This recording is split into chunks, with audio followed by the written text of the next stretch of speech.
프리시즌이 끝나가고 이제 25-26 시즌이 다가오고 있다.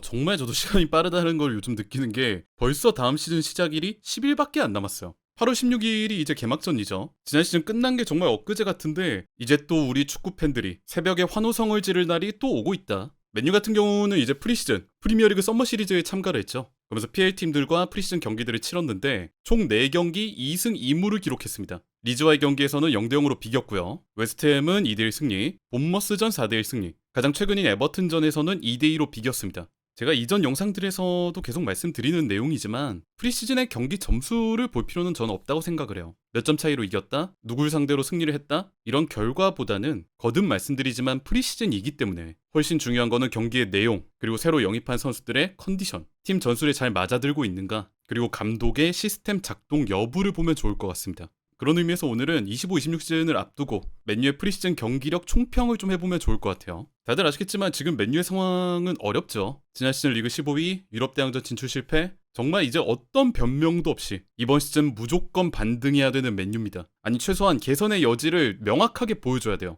이런 상황 속에서 경기를 보는 우리는 프리시즌에 무엇이 좋았고 무엇이 안 좋았는가, 이걸 위주로 살펴보면 좋겠죠. 그래서 지금부터 제가 개인적으로 생각하는 좋았던 부분, 그리고 다소 아쉬웠던 부분 하나씩을 좀 말씀드리겠습니다. 제가 생각하는 긍정적이었던 부분, 이거 같은 경우는 확실히 말씀드릴 수 있어요. 팀의 빌드업 체계가 좋아졌습니다. 팀이 뒤에서 볼을 돌릴 때, 그리고 그거를 미드필드를 거쳐서 전방으로 넘어가는 작업, 볼의 전진 시퀀스, 그 빌드업 시스템이 저는 개인적으로 좋아졌다고 생각을 해요. 제가 이거를 꼭 말씀드리고 싶었던 이유는 방금 말씀드린 그 빌드업 체계라는 게 지난 시즌까지만 해도 맨유의 가장 큰 약점이었기 때문에 그렇습니다. 뭐 같이 보신 분들도 당연히 있겠지만은 지난 시즌 맨유 경기를 하나도 빠짐없이 다 입중계를 하면서 경기마다 제가 주구장창 말씀드렸던 게 있었잖아요. 뭐 물론 좋았던 경기 한두 개는 있었지만 전체적으로 봤을 때 맨유가 도저히 후방에서 볼을 풀어나오지를 못한다. 상대가 압박을 걸면은 거의 대부분 높은 확률로 눌려버린다. 팀이 어떻게 빌드업을 해서 앞으로 나갈지 이거에 대한 약속이 안 잡혀 있는 것 같다. 이런 부분을 좀 아쉬운 마음에 토로를 했었는데 아무림도 후방 빌드업을 하는 감독입니다.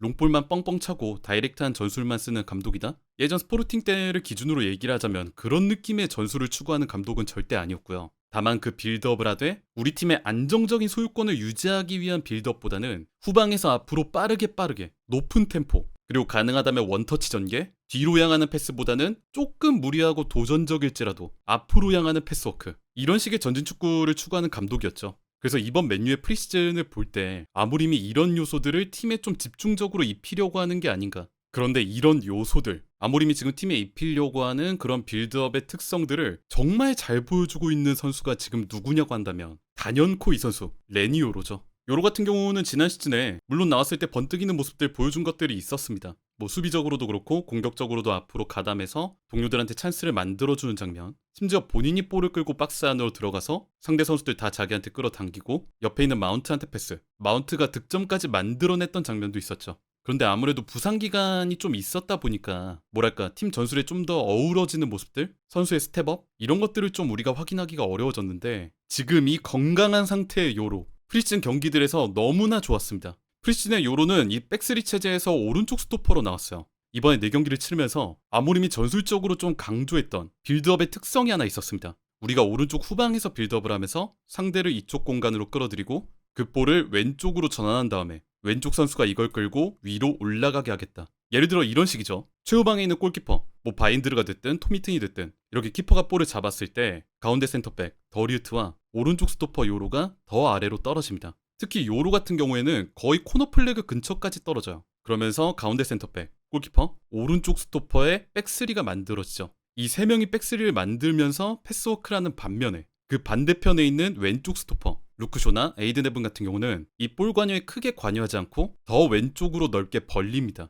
그러면서 이 오른쪽 후방 공간에 오른쪽 윙백, 미드필더 2명, 앞선에 있는 이 오른쪽 2선 자원까지 아래로 내려오면서 오른쪽 후방 공간에 과부하를 일으키죠. 우리 선수들이 이렇게 오른쪽 후방에 많이 몰려있고 패스워크도 이쪽에서 돌아가다 보니까 상대가 전방 압박을 걸 경우 그 전방 압박 자원들이 전부 다 이 맨유 기준 오른쪽 후방으로 끌려 나옵니다. 당연한 얘기지만 축구라는 게 한정된 자원으로 하는 스포츠잖아요. 우리 팀 11명, 상대팀 11명. 어떤 공간에 선수들이 많이 몰린다는 얘기는 그 반대편에는 누구의 견제도 받지 않는, 즉 넓은 공간을 얻는 선수가 생긴다는 얘기죠. 이 상대를 끌어들이는 오른쪽 후방 빌드업에서 빌드업의 중심은 이 선수 레니 요로였습니다. 골키퍼와 패스워크, 내려와주는 이선 자원과 패스워크, 오른쪽 윙백과 패스워크, 미드필더들과 패스워크를 하면서 상대의 전방 압박이 자기가 있는 이 오른쪽 후방으로 떨어지도록 계속 유도를 했어요. 이 작업을 할 때 제일 중요한 거는 역시나 안정성이겠죠. 왜냐하면 이렇게 상대를 끌어들이는 빌드업을 할 때 상대가 끌려 나와서 다른 쪽에 공간이 생기는 거 이게 베스트지만 만에 하나 여기서 빌드업을 하다가 뺏기면 그대로 골문과 가까운 위치에서 상대에게 찬스를 주는 거잖아요. 그래서 이 끌어들이는 빌드업에서 기점이 되는 선수 같은 경우는 뭐니 해도 안정성이 중요한데 이번 프리시즌 경기에서는 요로가 그런 걸 정말 잘해줬습니다. 주변 동료들과 안정적으로 패스워크,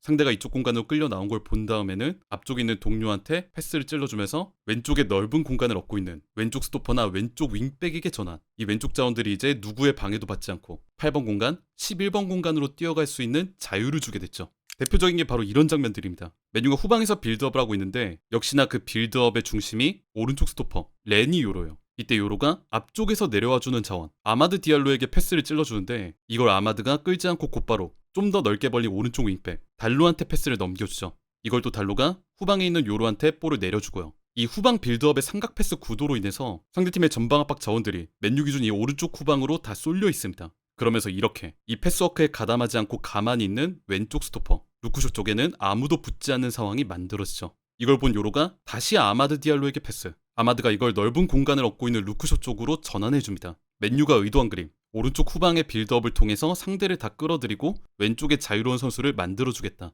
그 의도대로 지금 이 오른쪽 공간에 과부하가 일어나 있고 왼쪽 스토퍼인 루크쇼는 누구의 방해도 받지 않고 이렇게 편하게 위로 볼을 끌고 올라갈 수 있었죠. 이 장면도 마찬가지입니다. 이번에도 역시나 맨유가 오른쪽 후방에서 빌드업을 하고 있어요. 이 상황에서 오른쪽 윙백으로 나왔던 아마드가 가장 아래로 떨어진 요로한테 패스를 내려주는데 상대 압박 자원들이 이번에도 자기한테 다 끌어내려진 걸 보고 이번엔 요로가 중원 지역을 향해서 망설이지 않고 롱패스를 뿌려줍니다. 이 볼을 위에서 내려온 은베모가 미드필드 지역에서 받아주고요.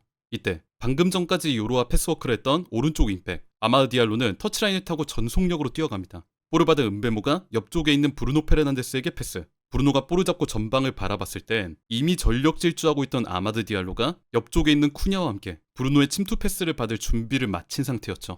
그리고 그 다음 장면인 박스 인근에선 2대1 수적 우위까지 만들어내는 결과까지 나왔습니다. 상대를 끌어들인 다음에 왼쪽으로 이제 넘겨주는 것도 되지만 상대 전방 압박과 그 아래 라인의 사이가 벌어지게 될 경우 그 간격을 차지하고 있는 동료한테 곧바로 롱패스를 뿌려주는 공격의 시작점 요로의 센스를 엿볼 수 있는 시퀀스였어요. 그러면서 이렇게 오른쪽 후방 빌드업으로 상대를 끌어들이는 거 이것도 너무 잘했지만 올라가서 빌드업을 할 때도 뭐 전진 패스를 뿌려주는 장면이라든지 안정적으로 패스워크를 하는 부분들 이런 것도 너무 좋았고요. 그리고 심지어 상대가 볼을 끊고 올라올 때 이거를 전진 수비로 막아세우는 부분들 이런 것들도 우리가 확인할 수 있었죠. 그리고 이외에도 제가 좀 기대하고 있는 부분이 하나 있다고 하면 방금까지는 이제 오른쪽 기준으로 많이 말씀을 드렸잖아요. 그런데 요로 같은 경우는 앞쪽으로 공격 가담을 나가는 느낌도 상당히 괜찮은 선수거든요. 프리시즌 경기들 같은 경우는 요로가 아래로 떨어지면서 상대를 끌어들이고 왼쪽으로 전환해서 왼쪽 스토퍼가 전진하는 이런 그림이 나왔었는데 만약에 왼쪽 스토퍼 자리에 지금은 부상당하고 없는 이 선수 리산드로 마르티네스가 돌아온다고 한다면 그 반대의 그림을 작동시킬 수 있지 않을까 생각을 해요. 예를 들어서 방금 전까지 요로가 했던 그 역할을 리산드로 마르티네스가 하면서 왼쪽 스토퍼가 아래로 떨어지고 그 주위로 선수들이 모여들고 상대의 전방 압박을 왼쪽 후방으로 끌어들인다. 그러면서 오른쪽 같은 경우는 넓은 공간을 얻으면서 기다리고 있는다. 그러면서 이 볼이 전환됐을 때 그 볼을 요로가 끌고 올라갈 수 있는 아까 전 장면에서 왼쪽 스토퍼였던 루크쇼가 왼쪽에서 자유를 얻은 상태로 올라갔던 그림을 이번에 오른쪽 공간에서 요로가 할 수 있지 않을까. 특히나 이제 리산드로 같은 경우에도 지난 시즌 경기 보신 분들은 아실 거예요. 본인이 볼을 끌고 위에 올라가서 플레이메이킹, 최전방 크로스, 심지어 중거리 슈팅까지 하면서 공격 가담 측면에서 쏠쏠한 맛을 보여줬던 선수였기 때문에 오른쪽 후방에 과부하 걸고 상대 끌어들이면서 왼쪽 스토퍼가 전진하는 그림 이것도 리산드로가 있을 때 충분히 나올 수 있는 그림이죠. 즉 양쪽에 있는 좌우 스토퍼가 모두 교대로 자유를 얻은 상태에서 공격 가담을 할 수 있으면 되겠다. 왼쪽에 과부하 걸고 싶으면은 왼쪽에서 상대를 끌어들이고 오른쪽이 전진 그 반대로 오른쪽에서 과부하 걸고 왼쪽 스토퍼가 전진 이런 식으로 좌우 스토퍼가 교대로 팀이 전진하고 싶은 방향을 선택해서 공격을 하는 이런 그림이 나올 수 있지 않을까 기대를 좀 해봅니다. 또 이런 기대를 제가 하는 이유는 이 오른쪽 스토퍼 요로가 성장하고 있다는 게 눈에 보이기 때문이에요. 그래서 지금 요로의 이런 모습들을 보면은 아모린 빌드업의 그런 핵심 상대를 우리 후방으로 끌어들인 다음에 빠르게 앞으로 치고 나가겠다. 그 작업의 제일 중요한 전제 우리 후방 측면에서 볼을 잡아두고 상대를 끌어들일 수 있는 선수 이 최대 중요 전제가 요로가 되고 있다. 그러면서 기회가 됐을 때는 그 볼을 앞으로 끌고 나가면서 미드필더나 공격수에게 볼을 전달해주는 역할. 즉 포지셔닝은 최후방에 있지만 팀 공격의 제일 중요한 시작점이죠. 지금 나오고 있는 얘기들을 보면 요로 역시도 자신한테 주어진 이 역할을 명확하게 이해하고 있는 것처럼 보입니다. 프리시즌 경기 이후 인터뷰 내용인데요. 인터뷰한 사람이 묻습니다. 레니, 당신이 볼을 다루는 모습이 매우 편안해 보여요. 혹시 아무린 감독이 당신이 볼을 캐리해서 공격 지역으로 그렇게 운반하는 걸 요구한 건가요? 즉 감독이 그렇게 하라고 시킨 건가요? 이렇게 물어봐요. 그에 대한 요로의 대답이 이거였죠. 그렇습니다. 감독님이 지금 나에게 요구하는 게 정확히 바로 그거예요. 그리고 저는 그러한 역할을 잘할 수 있다고 생각합니다. 상대를 내가 있는 공간으로 끌어들인 다음에 보다 앞쪽에 있는 동료, 미드필더나 공격수들을 향해서 볼을 운반해주는 작업 말이에요. 그러면서 자기가 이렇게 보여준 모습들, 그 플레이들이 일시적인 게 아니라 팀 시스템적으로 요구받은 역할이었다. 이렇게 확실하게 못을 박았고요. 그러면서 추가로 나온 인터뷰 내용이 어떻게 보면은 전 세계 맨유 팬분들의 좀 마음을 울리는, 가슴을 또 뜨겁게 만드는 그런 내용이었는데 같이 한번 보시죠. 요로는 이렇게 얘기했습니다. 우리의 실패를 바라는 사람들이 많다는 걸 알고 있습니다. 지난 시즌 15위를 했고요. 유럽 대항전 못 나가는 팀이 됐고요. 전 세계에 있는 다른 사람들, 뭐 소셜미디어가 됐든 언론이 됐든 그리고 다른 기자들이 됐든 그 중에서 우리의 실패를 바라는 사람들이 많다는 걸 다 알고 있습니다. 하지만 반대로 우리를 응원하는 사람들도 많습니다. 우리는 맨체스터 유나이티드 선수단은 외부에서 미디어나 다른 사람들이 뭐라고 하든 신경 쓰지 않습니다. 지난 시즌 우리가 잘하지 못했기 때문에 그런 말을 듣는 건 너무나 당연하다고 생각해요. 하지만 지난 시즌부터 그들이 우리에게 한 일, 우리를 조롱하고 우리의 실패를 바라고 너희 팀은 완전히 망했구나, 더 이상 가망이 없구나, 그렇게 그들이 우리에게 한 일은 실수였다고 생각합니다. 맨체스터 유나이티드라면 이런 위치에 있을 수는 없습니다. 이번 시즌은 다를 겁니다. 지난 시즌에 대한 복수와 같을 겁니다. 이렇게 얘기를 했어요. 굉장히 좀 뜨겁게 이번 시즌에 팀이 반드시 부활할 거라는 그런 투지와 열정을 보여준 내용이었죠. 전 세계에 있는 모두가 우리를 조롱해. 괜찮다. 신경 쓰지 않는다. 그들이 그렇게 얘기하는 거 우리가 못한 거니까 그럴 수 있다. 하지만 이번 시즌은 꼭 증명하겠다. 그들이 틀렸다는 거. 그리고 그 과정이 지난 시즌에 대한 복수와 같을 것이다. 어쨌든 확실하게 말씀드릴 수 있는 건 다음 시즌 요로의 역할은 분명 커질 겁니다. 지금까지 말씀드린 그런 요소들 있잖아요. 후방 빌드업에서의 안정성, 상대를 우리 후방으로 끌어들이려면 당연히 뺏기면 안 되니까 볼을 잡았을 때 안정성을 무조건 가지고 있어야겠죠. 그리고 두 번째, 그 이후에 미드필드 쪽으로 뽑아주는, 아니면 반대쪽 스토퍼 쪽으로 전환해주는 그런 전진 패스나 볼 운반 능력. 상대를 끌어들였으면 당연히 그 이후의 작업들도 병행이 되어야 되는 거기 때문에 이것도 당연히 요로에게 있어서 정말 중요한 능력 중 하나가 될 거고요. 그리고 마지막으로 스토퍼의 공격 가담. 왼쪽 스토퍼인 루크쇼가 왼쪽 공간에서 자유를 얻어서 전진했던 것처럼 그 반대편 요로 쪽에서도 그런 돌발적인 공격 가담을 보여줄 수 있다. 즉 다음 시즌은 성장한 요로가 해줘야 되는 역할이 매우 많습니다. 그리고 본인 인터뷰 내용처럼 그거에 대해서 자신감도 가지고 있고요. 그래서 이렇게 후방 지역에서의 플레이들, 특히나 요로가 중심으로 해서 보여준 그런 플레이들이 인상적이었는데 그 부분에 대해서는 이제 프리시즌 맨유에서 가장 좋았던 모습 중 하나로 꼽고 싶습니다. 다음으로 말씀드려야 되는 거는 아쉬웠던 부분인데요.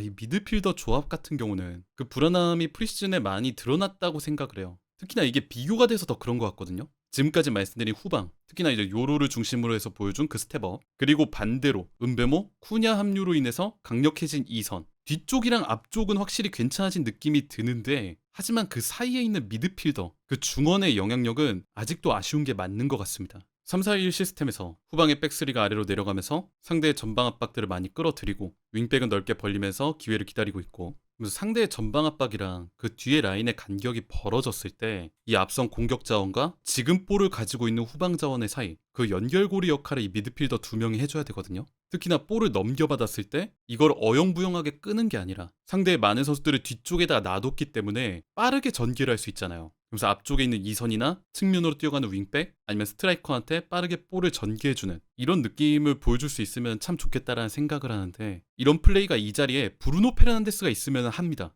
실제로 본머스전을 보면은 브루노가 그런 장면들을 보여줘요. 후방에서 볼 뽑아주면은 이걸 중원에서 잡아서 앞쪽으로 뛰어가는 이선이나 윙백한테 찔러주는 그림들, 아니면 측면으로 넘어가는 윙백한테 전하는 그림들, 이런 빠른 전개의 중심추 역할을 해주는데, 문제는 이 투미들의 브루노가 없었을 때, 뭐 예를 들어서 우가르테 마이누 조합이 가동됐을 때 확실히 그런 플레이가 익숙해 보이지 않기는 했습니다. 그래서 뭐 수비적인 거는 둘째치고 중원이 공격적인 측면에서 그리고 템포적인 측면에서 살려주는 그림이 좀 아쉽긴 했다. 그래서 경기를 보신 분들은 아마 비슷하게 느끼셨을 것 같은데, 아직도 브루노 페르난데스가 아니면 이 중원 지역에서 볼을 돌리고 빠른 전개로 앞쪽으로 찔러줄 수 있는 선수가 없다. 상대 전방 압박들 다 끌어들인 다음에 간격 벌려놓고 앞쪽으로 뛰어가는 이선 자원, 쿠냐랑 은베모, 양쪽으로 뛰어가는 공격적인 윙백들, 빠르게 치고 올라가는 선수들이 많은데 그들한테 빠른 템포로 넘겨줄 수 있는 미드필더가 브루노 페르난데스밖에는 없다. 마이누 우가르테 조합이 나왔을 때 그런 모습들에서 좀 아쉬운 부분들을 보여줬다. 그래서 만약에 이런 부분들을 개선을 하려고 한다면 지금 있는 미드필더들로는 쉽지 않을 것 같고, 그게 가능한 삼선 미드필더의 영입이 추가적으로 꼭 필요하지 않을까 생각을 합니다.